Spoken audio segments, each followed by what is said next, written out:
सद्बुद्धि, सन्मार्ग और कार्य का संकल्प देना, अडिग रहे विश्वास तुम पर, ऐसा अंतः कर देना। मेरे हृदय में आने में तुम्हें कोई संकोच न हो।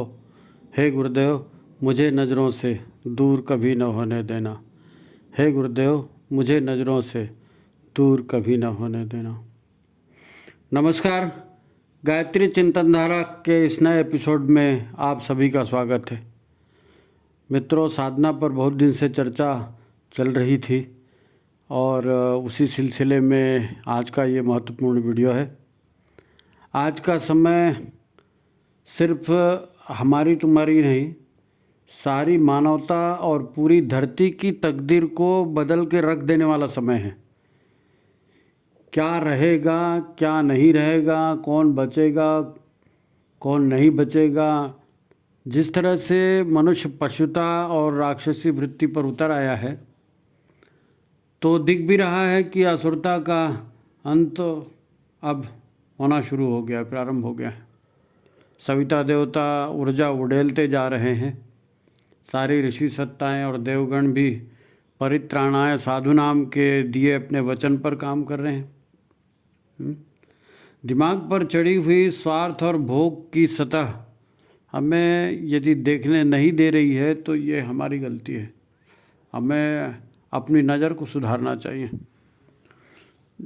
जो बात को अनुभव कर रहे हैं उनके लिए तो यह युग में पहली बार मिला स्वर्णिम सुअवसर है। इससे ज़्यादा मूल्यवान और क्या हो सकता है। वो यदि इस अवसर पर ईमानदारी से साधना करते हैं, अपने सूक्ष्म शरीर पर जमी सारी विषाक्तता को अपनी साधना से भस्म करने का प्रयत्न करें, तो वो पाएंगे किस प्रकार से देवी शक्तियाँ उन्हें भी लगातार सहयोग कर रही हैं। बात हम आपदा को अवसर में बदलने की कर रहे हैं। जो भी ये आपदा का अवसर दिख रहा है, सारा तांडव हो रहा है, महायुद्ध जैसी स्थितियां हैं, विश्व युद्ध जैसी स्थितियां हैं, एक एक वायरस, एक एक पता नहीं क्या क्या सब आक्रमण हो रहे हैं। तो आपदा का यह पूरा समय है ना, इस समय में शांतिपूर्वक जीना कठिन हो गया है। मानवता, सत्य, प्रेम, न्याय, धैर्य, बढ़ते स्वार्थ और हिंसा ने हमारे जीवन को पूरी तरह विषाक्त कर दिया है। साफ दिख रहा है सारा संसार विनाश के बादलों से ढक गया है। इसे ही कलयुग का देवासुर संग्राम कहा जा रहा है। इन हालातों में लाभ कैसे मिले, हम इस आपदा में अवसर कहाँ हैं, इसको कैसे ढूंढें।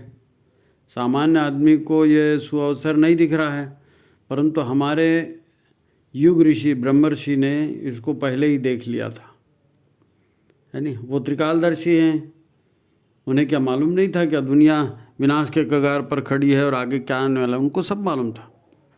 तो हमें विनाश से बचाने के लिए वो आए और उनको क्या दिखा वो उन्होंने बताया। उन्होंने ये नहीं बताया कि इतना विनाश होने वाला। उन्होंने कहा कि बेटा, धरती पर स्वर्ग का अवतरण हो रहा है।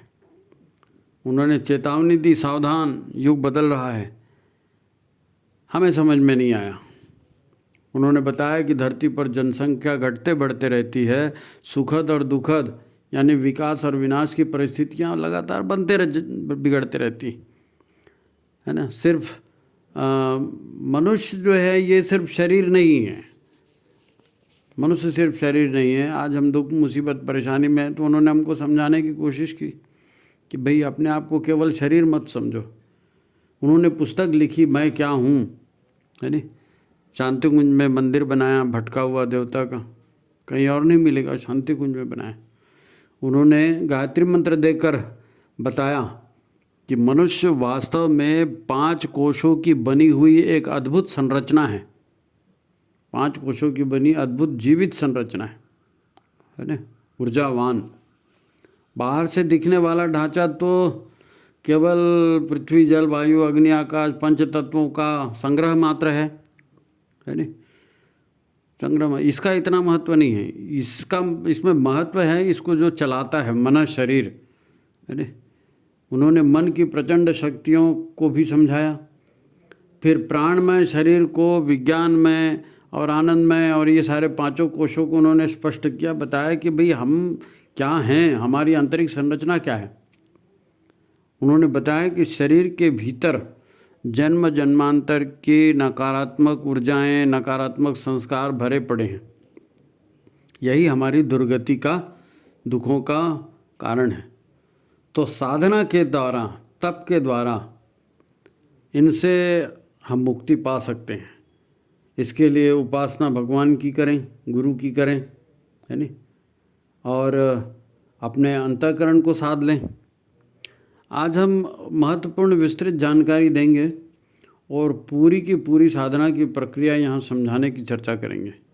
किस प्रकार शरीर शुद्धि, विचार शुद्धि, भाव शुद्धि, मन शुद्धि, है नहीं, ये सारी प्रक्रियाएं इस साधना के द्वारा होती हैं, है ना। तो हम भी उसको करें, है नहीं, और फिर ऊर्जा शरीर, प्राण शरीर को भी उन्नत कर लें, जिसका लाभ इस जन्म में तो मिलेगा ही मिलेगा, अगले भी जन्मों में आपको मिलेगा। तो ये आज का बड़ा महत्वपूर्ण विषय होने वाला है। अंत तक आप इसे बने रहें। चैनल को लाइक नहीं किया तो लाइक कर लें, सब्सक्राइब कर लें और भी लोगों को भेजें। ठीक है, तो बात को शुरू करना है तो अंतःकरण को साधने के पहले अंतःकरण के क्रियाकलाप को हम समझ लेते हैं, है नहीं। अंतःकरण के क्रियाकलाप को समझेंगे तो फिर उसकी साधना सरल होगी, उसको बनाना सरल होगा। देखो, शरीर को चलाता है हमारा मन, लेकिन मन के पास शक्ति नहीं है। ये आती है प्राण से। प्राण अर्जित करना पड़ता है। प्राण मिलता है शरीर की गतिविधियों से, है ना। शरीर को प्राणवान बनाना, यही हमारी साधना का मुख्य लक्ष्य है। मन अपनी मर्जी से प्राण शक्ति को खर्च करता है।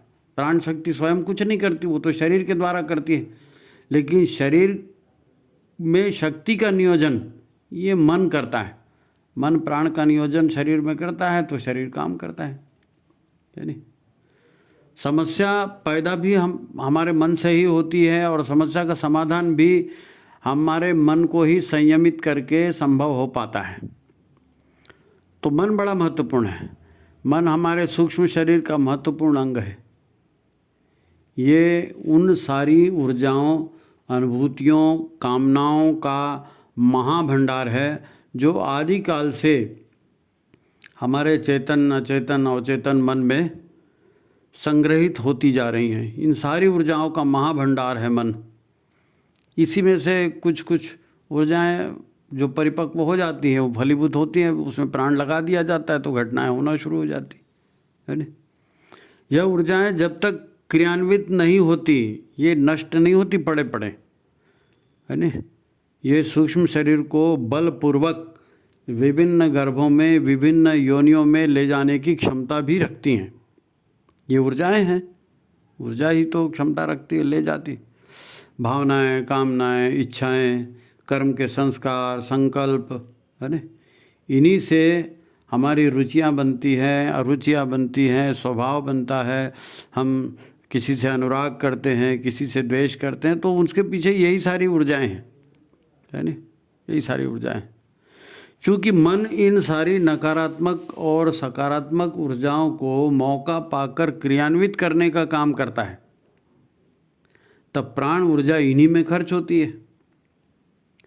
और जब नकारात्मक कार्यों में अधिक प्राण शक्ति क्षय होती है, तब हमें दुख, रोग, शोक प्राप्त होता है। पतन की पीड़ा की परिस्थितियों के दौर से गुजरना होता है। नकारात्मक शक्तियों में प्राण लग रहा है तो फिर उसके क्रियाकलाप ऐसे ही आएंगे। क्योंकि ये ऊर्जाएं शरीर के नष्ट होने पर भी नष्ट नहीं होती, केवल भोग पूर्ण होने पर नष्ट होती हैं। इसलिए हम फिर इससे बच नहीं सकते। आप बोलेंगे साहब हम आत्महत्या कर लें, तो आत्महत्या करोगे तो शरीर ही जाएगा ना, सूक्ष्म शरीर तो वही रहेगा। वो सारे विचार, भावनाएं, वो ऊर्जाएं वो नष्ट तो नहीं होंगी, वो सूक्ष्म शरीर के साथ अगले शरीर में चले जाएंगे। तो आप बच नहीं सकते इनसे, है नहीं। इसका एक पक्ष और भी है कि प्राण ही वह महाशक्ति भी है जिसके द्वारा सारी संचित नकारात्मक ऊर्जाओं को हम अपने संकल्प से भस्म भी कर सकते हैं। किसके द्वारा? प्राण के द्वारा। प्राण का संचालन मन करता है ना। मन में सारा ये गोदाम भरा हुआ है, तो ये गोदाम को यदि हमको ख़त्म करना है तो साधना तो उसी आधार पर करते हैं ना, उसी के लिए करते हैं। तो प्राण ही वो महाशक्ति है जिसके द्वारा सारी संचित नकारात्मक ऊर्जाओं को हम अपने संकल्प के द्वारा, अपनी साधना के द्वारा भस्म भी कर सकते हैं। बहुत ताकत है प्राण में। इसीलिए गायत्री मंत्र प्राण के बारे में इतनी बड़ी बात करता है। क्या बोलता है गायत्री मंत्र? आपने उसका अर्थ पढ़ा ना। उस प्राण स्वरूप, दुख नाशक, सुख स्वरूप, श्रेष्ठ, तेजस्वी, पाप नाशक, देव स्वरूप परमात्मा। यानी परमात्मा में ये सारे गुण है। परमात्मा को क्या कहा गया? उस प्राण स्वरूप। तो इतना महत्व है प्राण का, प्रचंड शक्ति है। मन में तो है, प्राण में उससे ज़्यादा है। यानी यहाँ पर प्राण को परमात्मा तो नहीं कहा, बल्कि परमात्मा को ही प्राण स्वरूप कहा है। यहाँ पता चलता है कि परमात्मा वरेण्य है, तो फिर प्राण भी वरेण्य है नहीं? प्राण भी दुखनाशक, सुख स्वरूप, श्रेष्ठ है और वरेण्य है। वरेण्य मतलब जिसका हमको वर्ण करना चाहिए, जिसको प्राप्त करने के लिए हमें प्रयत्नशील होना चाहिए। मतलब कि प्राण का क्षीण होते जाना यानी निष्प्राण होना है। प्राण कम होते जाएंगे तो आप निष्प्राण होते जाएंगे, कमज़ोर होते जाएंगे। तो अब जीवन तो परमात्मा का उपहार है, जीवन जीने के लिए मिला है। फिर दुख मुसीबतें क्यों मिलती हैं? परमात्मा ने दुख मुसीबतें दी हैं क्या? नहीं, परमात्मा ने दुख मुसीबतें नहीं दी। हमारा मन जब संचित नकारात्मक ऊर्जाओं को प्राण देता है, जो हमने ही संचित कर रखी है ना, अब उसमें प्राण पहुंचा तो नकारात्मक परिवर्तन शरीर और मस्तिष्क में, मन में, व्यवहार में स्वतः उत्पन्न होते हैं। और जब हमारा मन संचित सकारात्मक ऊर्जाओं को प्राण देना शुरू कर देता है तो खुशी के दिन आते हैं। बदलते हैं ना, हमारे दिन बदल गए यार, अब तो मज़ा ही मज़ा है। तो सकारात्मक ऊर्जाओं को प्राण मिल रहा है, इसलिए मज़ा ही मज़ा है। नकारात्मक ऊर्जाओं को प्राण मिल रहा था तो परेशानी हो रही थी, दुख मुसीबत है, फिर इसको गाली उसको गाली, है ना। तो खुशी, आनंद, सफलता या बेहतर स्थितियों की रचना भी स्वयमेव हो जाती है, प्राण उसमें जुड़ जाता है। तो अब हमारे पास संचित ऊर्जाएं कैसी हैं, ये महत्वपूर्ण है। हमने किन ऊर्जाओं को संजो के रखा। तो साधना में यही तो करते हैं ना, जागृत रह के नकारात्मक को दूर हटाना है, यही तो साधना है। इसीलिए कहा जाता है कि सुख दुख भगवान नहीं देता, वो तो हमारे द्वारा उत्पादित है। हमारा भगवान भला चाहते हैं, तो ये सारे हमारे संचित गुण, कर्म, स्वभाव आदि ऊर्जाओं का क्रियान्वयन यानी हमारे ही संचित कर्मों का प्रतिफल है, भगवान का नहीं है। अच्छा, ये मन भी उसी तरह सर्वव्यापी है जैसे प्राण या परमात्मा सर्वव्यापी होते हैं, है ना। हमको 3 तरह की तकलीफें बताई गई ना, दैहिक ताप, भौतिक ताप और दैविक ताप। तो दैहिक, दैविक और भौतिक, तो ये मन भी तो उसी में शामिल है ना। एक तो हमारा अपना मन है जो हमारे शरीर को प्रेरित करते रहता है। दूसरा सामाजिक मन है, समाज का भी एक मन होता है, सामूहिक का भी एक मन होता है, और वो समाज भी हमें प्रेरित करता है ना। तो समाज का मन रखने के लिए हम करते हैं ना बहुत सारे काम। इसी कारण हम सामाजिक व्यवस्था का, चलनों का पालन करते हैं, हानि लाभ प्राप्त करते हैं समाज से। और एक है हमारा ब्रह्मांडीय मन, कॉस्मिक माइंड, है नी, कॉस्मिक माइंड। कॉस्मिक माइंड से भी विचार और प्रेरणाएं हमें मिलती हैं। आप ध्यान में बैठेंगे, बैठे बैठे सोचेंगे कि क्या करूं, ऐसे करूं तो क्या होगा, ऐसे करूं तो क्या होगा, तो ब्रह्मांड से सारे विचार आपके शरीर में आ जाएंगे। तो ये मन है ना। एक सामान्य व्यक्ति जो यह सब नहीं समझ सकता, उसके लिए अब एक और ढंग से बात बता सकते हैं, है ना। एक और ढंग से बात बताते हैं। आज के माहौल में शरीर को स्वस्थ रखना, मन को प्रसन्न रखना और ऊर्जावान, हंसता हंसाता जीवन यदि हम चाहते हैं, है ना, तो हमें शरीर की प्रकृति को समझकर शरीर और मन को बदलने के लिए प्रक्रिया में जुड़ना पड़ेगा। बिना पैसा खर्चा किए हम शरीर और मन को कैसे ठीक रख सकते हैं, ये जानना सीखना पड़ेगा। तो एक ही उपाय है, इसका एक ही उपाय है, शरीर को ठीक रखना है तो शरीर का बोझा कम करो। शरीर बहुत भारी हो गया है नहीं, रोगग्रस्त हो गया है, तो शरीर का बोझा कम करो। शरीर में जितनी ऊर्जा है उसी के हिसाब से बटोरो तो शरीर ठीक रहेगा। और मन में टेंशन मत बनाओ, है ना, तनाव की ऊर्जाओं को मत पालो। खूब सारी योजनाएं बना रहे हैं, ये भी पूरी नहीं हुई, वो भी पूरी नहीं हुई, ऐसा नहीं हुआ, सब एक साथ कैसे पूरा हो जाएगा भाई? तो फिर वो तनाव पैदा करता है। तो मन को प्रफुल्लित रखो, हल्का फुल्का, ज़्यादा जो कर सकते हो वो करो, नहीं कर सकते भगवान पे छोड़ दो, टेंशन मत पालो, है नहीं। और अपने लिए पाप की गठरी को और भारी मत बनाओ। शॉर्टकट में ये भी कर दूं, उसको भी कर दूं, उसको नहीं बताता, उसके साथ छल कर दूं, ऐसा नहीं। पाप की गठरी को बड़ा मत बनाओ। ये सारी नकारात्मक ऊर्जाएं भाग दौड़ वाली ये पूरे आप हमारे अंदर संचित हो रही है। जो हम लोगों को देंगे वही तो हमें मिलेगा जी, है नहीं। ऐसा ना हो कि अगले जन्म में पशु योनि में जाना पड़े। सब लोग पशुता का काम कर रहे हैं, हर उल्टे सीधे काम कर रहे हैं, हम भी करेंगे तो हम भी पशु योनि में जा सकते हैं। क्योंकि अब तो महाविनाश हो रहा है ना, पता नहीं हमको मनुष्य की योनि मिलेगी कि नहीं मिलेगी, नहीं मिलेगी तो पशु योनि में जाना पड़ेगी, है ना। तब अपने आप को अनुशासित करने का ये क्रम है साधना का। अब आपने सोच लिया कि हम साधना करेंगे तो ऐसा करने लगेंगे। कई लोग सोचते हैं और कई बार बोलते रहे मैं बहुत सोचता हूँ, कई दिन से सोच रहा हूँ, नहीं हुआ। तो कई दिन से क्या, कई वर्षों से नहीं होगा, ज़िंदगी भर नहीं होता लोगों का। क्यों नहीं होता? क्यों नहीं होता? अरे कल को कोई अड़चन आ जाएगी, कोई और काम आ जाएगा, आपको इम्पोर्टेंट लगेगा तो आप उसमें भिड़ जाओगे ना। ऐसे ही तो होता है। तब क्या करना पड़ेगा? इसके लिए ना उपासना बहुत महत्वपूर्ण है। उपासना से हमें ऊर्जा मिलती है ना, ताकत मिलती है। उपासना किसकी करते हैं? गुरु की करते हैं, भगवान की करते हैं। उपासना में क्या क्या करना पड़ता है? उपासना में पहली बात सत साहित्य का अध्ययन और सत्संग, और दूसरी बात शुचिता। षटकर्म करते हैं पूरी शुचिता के लिए तो है। शुचिता मन का, विचार का, शरीर का, है नहीं, सबकी सतत सफाई, ये उपासना का ही काम। उपासना में बैठेंगे तो ये काम हो सकेगा, नहीं तो मुश्किल है। इसके बिना उपासना भी नहीं होगी, है नहीं। इनमें विचार का संयम, आहार का संयम, अनुशासित जीवनचर्या, है नहीं। इसके बाद उपासना में नंबर आता है भावपूर्ण ढंग से नियमित गायत्री जाप का।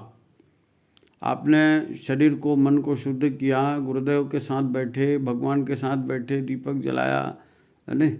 उसके बाद करना क्या है? तो उसके बाद भावपूर्ण ढंग से गायत्री मंत्र का जाप करना है। गायत्री मंत्र का जाप उपासना का अनिवार्य अंग है।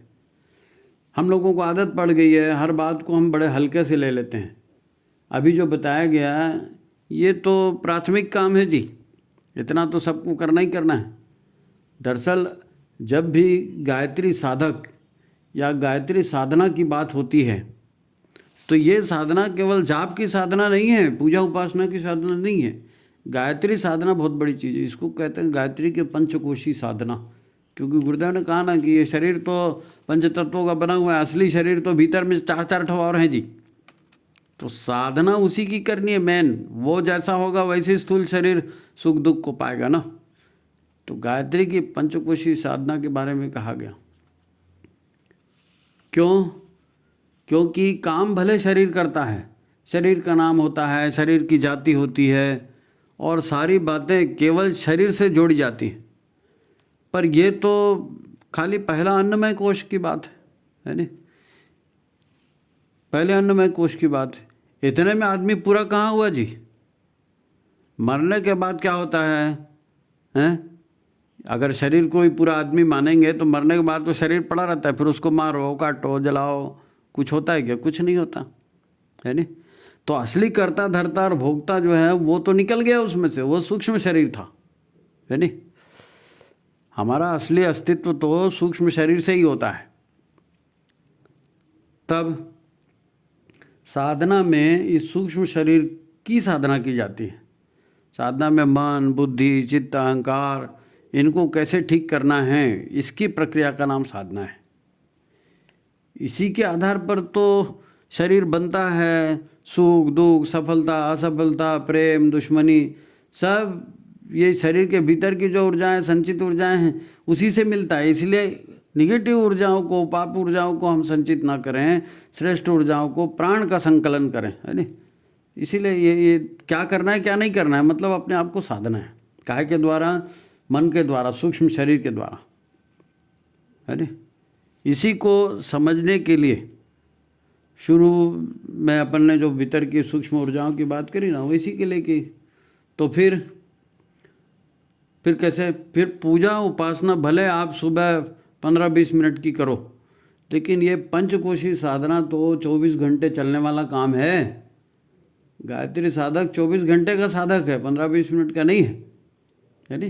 क्योंकि 24 घंटे आपको सतत जागरूक रखना है। क्या, नहीं तो ऊर्जाएं आपके अंदर जाएंगी ना। अच्छी ऊर्जाएं जाएंगी तो अच्छा परिणाम होगा, बुरी ऊर्जाएं जाएंगी, बुरी इच्छाएं जाएंगी, बुरी कामनाएं उठेंगी, तो फिर वो भी संचित रहेंगी, तो आज नहीं कल फूटेंगी, तो फिर बुरे काम का बुरा नतीजा। क्यों भी चाचा, हाँ भतीजा। तो एक जागरूक और संकल्पित इंसान ही इस साधना को, 24 घंटे की साधना को ठीक से कर सकता है। हमको जागरूक होना पड़ेगा। वयम राष्ट्रे जागृयाम पुरोहिता, गुरुदेव ने कहा है नी। ये कठिन काम है जागरण, और अपने आप को साधना सरल काम नहीं। क्योंकि बुराई या नकारात्मकता होती है विचारों में, है नी। ये होती है हमारी मिथ्या मान्यताओं में, मिथ्या धारणाओं में, मिथ्या विश्वासों में, हमारी मूढ़ मान्यताओं में। ये सारी नकारात्मक इनमें रची बसी है, इसी से हमारा स्वभाव बन गया ना।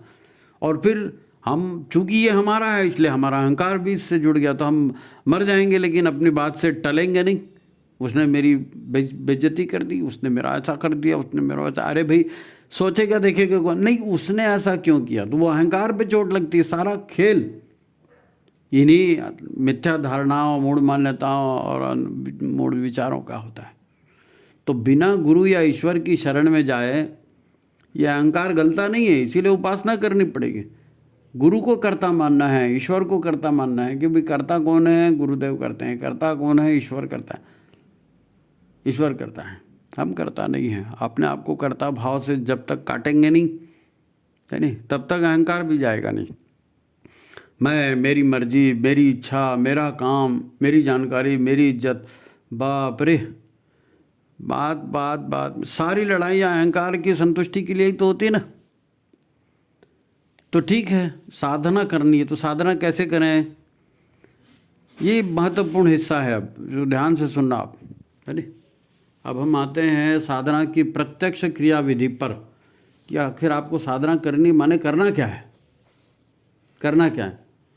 तो प्रारंभिक मानसिक तैयारी आपको करनी है। आपका मन में संकल्प होगा कि हाँ मैं साधना करूँगा और ध्यान रखूँगा, तो आप कर सकेंगे। तो मानसिक तैयारी पहले, है नी। आपने शांति कुंज आप गए होंगे, आप शांति कुंज में कराई जाने वाली प्रातःकालीन साधना को याद करो, है नी। और अगर याद नहीं है तो नेट से डाउनलोड करो अपने मोबाइल में और 2-4 बार उसको सुनो।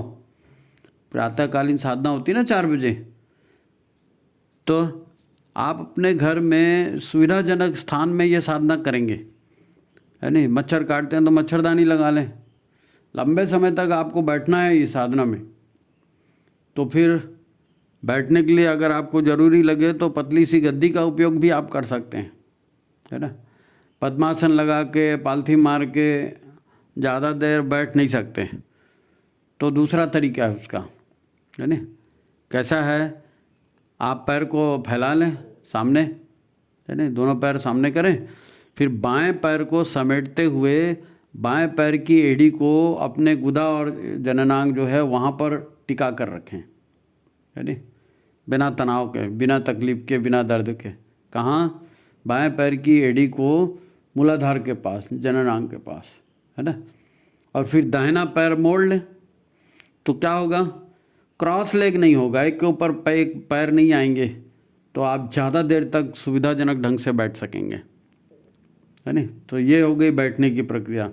मच्छर नहीं काटेगा तब तो साधना होगी, तो मच्छरदानी वगैरह का भी उपयोग करें। वो अगरबत्ती मत जलाओ, धुआं फैलता है वो, और प्राणायाम करेंगे तो लफड़ा होगा, है नहीं, इसलिए मच्छरों से बचने के लिए मच्छरदानी का उपयोग ज़्यादा अच्छा है। तो आप अपनी साधना कब करेंगे? साधना आपकी शुरू होती है प्रातः 3 से 4 बजे। 3 बजे से शुरू करें, ज़्यादा बेटर है। तो 4 बजे तक तो शुरू कर ही दें। साहब उठेंगे कैसे इतने सवेरे? अरे तो फिर आप एक काम करो कि आपको साधना ही करना है और सवेरे उठना ही है, तो बेहतर ये होगा कि आप रात का भोजन बंद कर दें, मत करिए रात को भोजन, या फिर शाम को फलाहार कर लें, रसाहार कर लें और रात को कुछ न खाएं। जो भी खाना सूर्यास्त से पहले खा दें। यदि आपको ज़रूरी ही लगे तो 1 रोटी और सब्जी खा सकते हैं, लेकिन वो भी आपको सूर्यास्त के पहले खाना है, सूर्यास्त के पहले खाना है, क्योंकि वो व्यवस्था है। जब तक भोजन पचेगा नहीं तो वो प्रमाद उत्पन्न करेगा। और लेट नाइट को जितना खाएंगे तो फिर आप सुबेरा आपका कभी 3 बजे 4 बजे उठ ही नहीं सकते, कल्पना ही नहीं कर सकता। आदमी जो रात को 10 बजे 11 बजे खाना खाता है वो कहाँ उठेगा 3-4 बजे? तो साधना तो अनुशासन का पालन है ना। आप निश्चित शरीर के अनुशासन को भी देखें, है नहीं। फलाहार रसाहार शाम को कर लीजिए सूर्यास्त के पहले।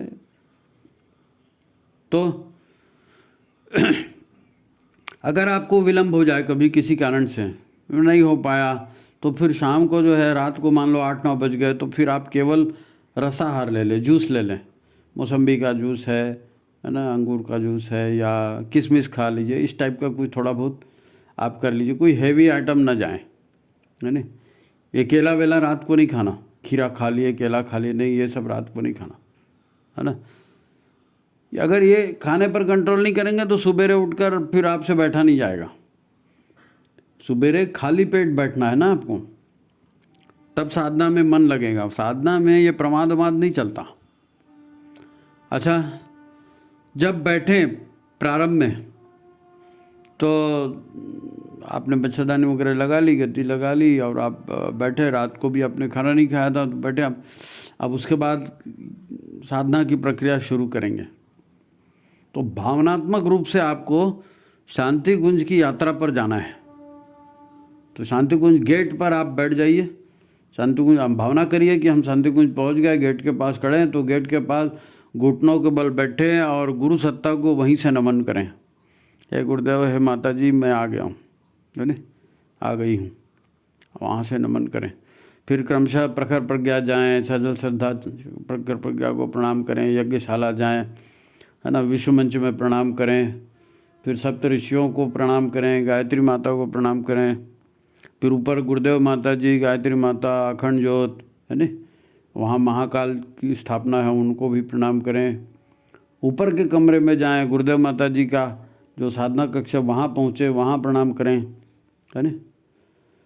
और फिर वहाँ प्रणाम करके फिर आप जो है प्रवचन, जो मंडप है, प्रवचनशाला जो है, वहाँ आकर बैठ जाएं। और वहाँ आकर बैठने के बाद में मतलब ये पूरी जो है मानसिक प्रक्रिया है ना। आप घर बैठे तो मच्छरदानी भी था घर में, ये भावना करनी है आपको कि आप ये सब कर रहे हैं, है ना। जो यात्रा आपको अपने घर बैठे बैठे साधना स्थल में करनी। अब आप बैठ गए।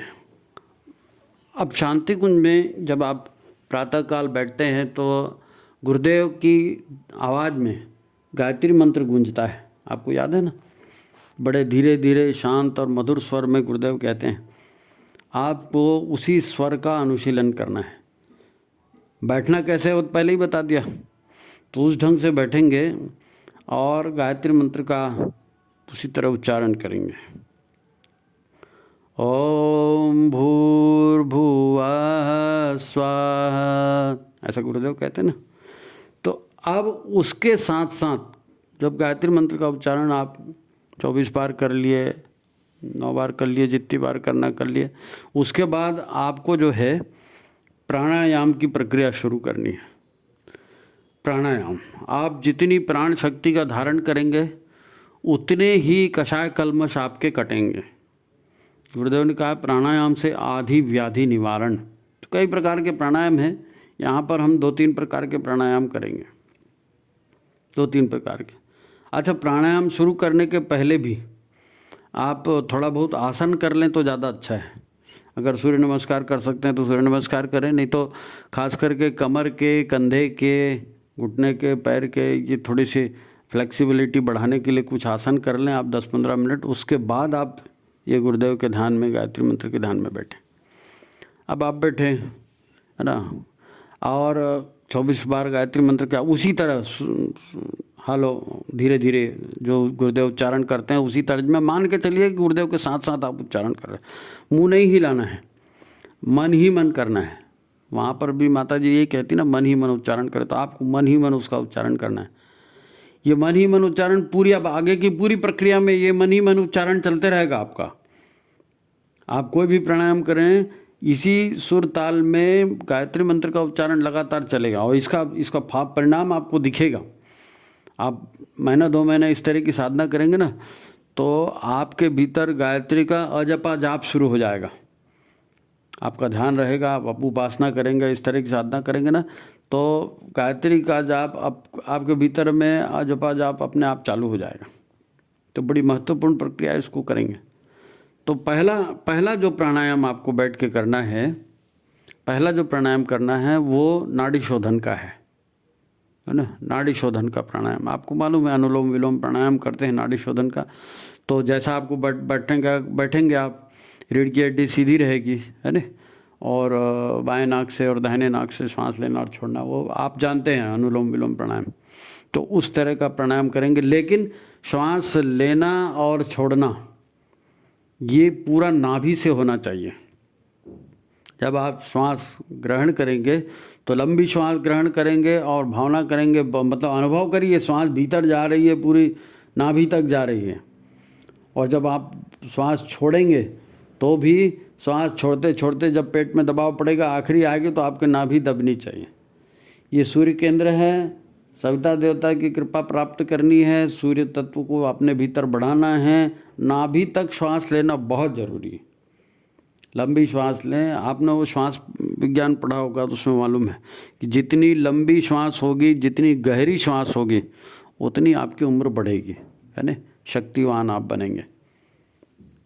तो आपको अनुलोम विलोम प्राणायाम गायत्री मंत्र मन में दोहराते हुए करना है, लंबी दीर्घ श्वास के साथ। कितनी देर करना है? कम से कम आधा घंटा, कम से कम 30 मिनट, है ना, इतना आप करेंगे। क्या होगा इससे? चंद्र नाड़ी और सूर्य नाड़ी, 2 नाड़ियाँ हैं ना, तो चंद्र नाड़ी से प्राणायाम जब हम करते हैं, श्वास लेते हैं भीतर, तो हमारे भीतर में चित्त की शीतलता बढ़ती है, चंचलता और रुकती है नी। और जब सूर्य नाड़ी से प्राण अंदर लेते हैं तब तेजस्विता प्रखरता अंदर आती है। श्वास है तब तक जीवन है, श्वास ही जीवन है, श्वास के साथ प्राण है, प्राण आप ले रहे हो, श्वास ही जीवन है। जब तक शरीर चलता है, जीवन चलता है, तो ये श्वास भी चलती रहती है। तो श्वास के ऊपर पूरा ध्यान दें और नाभि तक इसको लें ऊर्जावान प्रखर बनने के लिए। ये एक प्रक्रिया, आधा घंटा आपको। इसके बाद इसमें एक महत्वपूर्ण बात और भी है कि जैसे आपने चंद्र नाड़ी से श्वास लिया, लेने के बाद जब पूरी श्वास अंदर गई ना, तो कुछ क्षण के लिए आपको रुकना है। कुंभक जानते हैं ना, श्वास अंदर ली, उसके बाद कुछ क्षण के लिए आपको रुकना है। ये रुकने की क्रिया बहुत महत्वपूर्ण है। इस रुकते समय आप गायत्री मंत्र का जाप कर ही रहे हैं ना, तो तत्सवितुर्वरेण्यम आपने कहा, मान लीजिए एक उदाहरण बता रहा हूँ, 2 शब्द हैं, और आप कुंभक की स्थिति में हो, तो ये भाव जो है ना आपके अंतर्जगत में इतना प्रभावशाली हो जाएगा कि पूरा सविता की ऊर्जा आपके भीतर, क्योंकि वो उतरेगी, भीतर उतरेगी। 3 नाड़ियाँ होती हैं ना, ईड़ा, पिंगला और सुषुम्ना। तो एक बायां स्वर है, एक दाहिना स्वर है, और सुषुम्ना जो है ये ध्यान का स्वर है, ये मध्य का स्वर है, ये प्राण का स्वर है। और इसमें जब हम अनुलोम विलोम प्राणायाम अभी कर रहे हैं, इसमें कुंभक की बात आपको बताई, दोनों कुंभक है, बाह्य कुंभक भी है, अंतः कुंभक भी है, दोनों को करना है। और ये आधा घंटा हो जाएगा। इसके बाद आपको दोनों नथुनों से श्वास लेकर के यही प्रक्रिया करनी है। दोनों नथुनों को से श्वास लेंगे, नाभि तक श्वास जाएगी और नाभि से ही दोनों से श्वास छोड़ेंगे और मंत्र चलते रहेगा बीच में। अब इसके साथ साथ आप जो है ना मतलब सूर्यभेदी प्राणायाम है या प्राणाकर्षण प्राणायाम है, इसको भी इसी के साथ आप जोड़ सकते हैं। आगे पीछे मंत्र आपका चलते रहेगा। इसको कितनी देर करना है? इसको भी कम से कम आधे घंटे करना है। सुषुम्ना नाड़ी में कुंभक की इतनी शानदार महत्व है, क्या बताएं आप सुषुम्ना नाड़ी दोनों पहले आपने बाएं नाड़ी से लिया था, फिर दाहिने नाड़ी से लिया था ना, तो आपने नाड़ियों का संतुलन किया, और नाड़ियों का संतुलन होने के बाद जब आप दोनों नाक से श्वास ले रहे हो तो फिर उस समय श्वास आपकी काहे से चलेगी? सुषुम्ना से चलेगी। तो सुषुम्ना से श्वास का चलना और सुषुम्ना से श्वास चल रही हो उस समय कुंभक करना, जानते हैं इसका क्या परिणाम होता है? जब कुंभक करते हैं श्वास रुक जाती है तो विचार भी रुक जाते हैं। श्वास का विचारों से संबंध है, श्वास का जीवन से संबंध है, जीवन है विचार है। कुंभक का संबंध श्वास से कर रहा है। आप जितनी देर कुंभक करने का धीरे धीरे बढ़ाएंगे कुंभक का समय, दोनों नाक से श्वास लेंगे तो जब सुषुम्ना से श्वास करेंगे तो, लेकिन ये बाद की प्रक्रिया है। ये धीरे धीरे, पहले ही दिन से कुंभक करने मत बढ़ जाना, परेशान हो जाओगे, है ना। थोड़ा सा जितना सहज कर सकते हो उतना कुंभक आपको सुषुम्ना नाड़ी से भी जब श्वास लेंगे प्राणायाम करेंगे तो आपको करना है। मंत्र चलते रहेगा। फिर आपको पता है ना कि इसी में चाहे तो प्राणाकर्षण को जोड़ लीजिए, चाहे तो अपना आप 7 चक्रों में प्राण की प्रतिष्ठा वाला भाव है उसको भी जोड़ लीजिए। अपन प्राणायाम करते हैं इसमें षटकर्म में तो कैसे कहते हैं? ओम भू, ओम भुआ, ओम स्वाहा, ओम महा, ओम जना, ओम तपा, ओम सत्यम। तो ये 7 चक्रों में प्राण की प्रतिष्ठा हो रही है, 7 चक्रों का हम जागरण कर रहे हैं। इस तरह का भाव करते हुए भी आप कर सकते हैं सुषुम्ना नाड़ी के साथ जब आप प्राणायाम कर रहे हैं तो, है ना। तो आधा घंटा आपने अनुलोम विलोम उस ढंग से किया, आधा घंटा आपने इस ढंग से किया। इसको चाहे तो फिर आप बढ़ा भी सकते हैं, है ना। इसको चाहे तो आप बढ़ा भी सकते हैं। आधे घंटे का वो मतलब 1 घंटे का आपका प्राणायाम हुआ, इसको 1.5 घंटा 2 घंटा भी आप कर सकते हैं। सुबह 3 बजे उठेंगे तो 5 बजे तक हो जाएगा, 5:30 बजे तक, है ना। 4 बजे करेंगे तो 6 साढ़े 6 तक हो जाएगा। फिर आपकी दिनचर्या पूरी खाली। तो आप यदि ऐसा करते हैं तो आपका वैचारिक संतुलन बना रहेगा, वैचारिक संतुलन बना रहेगा, चित्त में शांति आएगी। आप देखना, करके देखना, अनुभव की बात बता रहा हूँ, करके देखना। जितना भी ये क्रोध है, आवेश है, फलाना ठिकाना, ये जितना भी आता है ना, ये पूरा सब शांत हो जाता है। तो ये बड़ा महत्व है। और फिर बाकी 24 घंटे की आपको बताया था कि भाई 5 कोशीय साधना है, तो आहार की साधना इसके साथ जुड़ी गई। आपको बताया ना आहार की साधना के भी शाम का भोजन। केवल आप ये इतना याद रखो कि शरीर को साफ करना है, स्वच्छ करना है, मन को साफ करना है, स्वच्छ करना है, अधिक से अधिक प्राण को धारण करना है ताकि गंदगी हट जाए। नहीं तो अंदर झाड़ू कैसे लगेगी बताइए? अंदर झाड़ू कैसे लगेगी? ये निगेटिव ऊर्जाएं खत्म कैसे होगी? जब आप प्राणाकर्षण प्राणायाम करते हैं, अनुलोम विलोम प्राणायाम करते हैं और प्राण का नाभि क्षेत्र में संचय करते हैं, 7 चक्रों में संचय करते हैं, तो सारे कषाय कल्मश जलते हैं, टूटते हैं। भावना करना है ना, श्वास छोड़ते समय भावना करते हैं कि भाई कषाय कल्मश बाहर जा रहे हैं, तो वो भावना आप करें ना, वो होता ही है। वो प्राण जो है सारे कषाय कल्मश, दुखनाशक सुख स्वरूप श्रेष्ठ जो कहा गया वो इसीलिए कहा है। दुखनाशक है कि यही तो दुख है निगेटिविटी का। तो ये निगेटिविटी आपकी दूर इसके साथ हो जाएगी।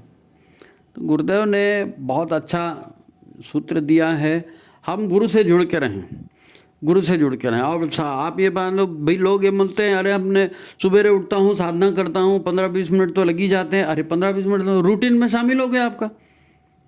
फटाफट गए, नहाए धोए, श्रीमती जी बोले तो डब्बा लगा दे, फलाना कर दे, तब तक मैं 10 मिनट में आ रहा हूँ। ऐसा कोई साधना होती है क्या?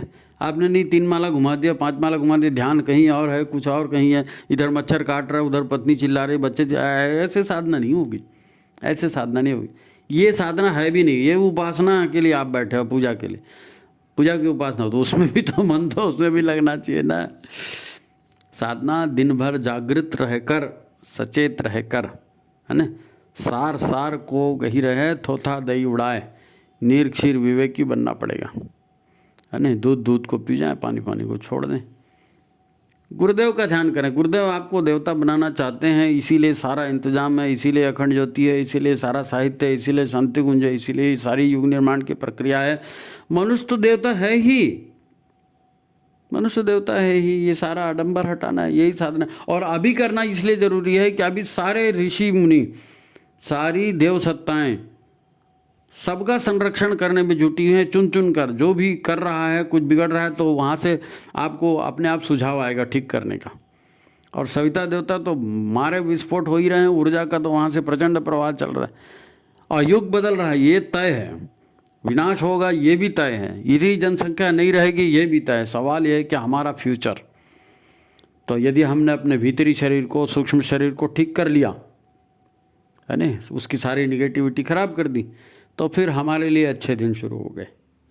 ठीक है, मुख्य बात यही है, गुरु पर विश्वास करो। जब गुरुदेव ने कहा है महाकाल के रूप में अवतरित है, उन पर विश्वास करो और अक्षरशः शब्दशः उनका अनुशीलन करना है। ये 3 बजे सुबह से उठ कर ये साधना करनी है ना। बाकी तो है, ये सारा उन्होंने किताबों में दिया, आपके पास है। तो ठीक है, आज की बात यही समाप्त करते हैं। आप बार बार इसको 2-4 बार सुनिए और भी लोगों को भेजिए। साधना के लिए जितने ज़्यादा लोगों को प्रेरित करेंगे, जितने ज़्यादा लोग साधक बनेंगे, उतना ज़्यादा मिशन का काम भी अच्छा चलेगा, है नहीं, काम भी अच्छा चलेगा। विश्वास पात्र लोग आपके पास इकट्ठा होंगे। माता जी की जन्म शताब्दी मना रहे हैं, छोटी मोटी बात थोड़ी है जी। तो ये साधना बहुत महत्वपूर्ण है, इससे हर दूर हो जाएगी समस्या, आपकी हर समस्या दूर हो जाएगी।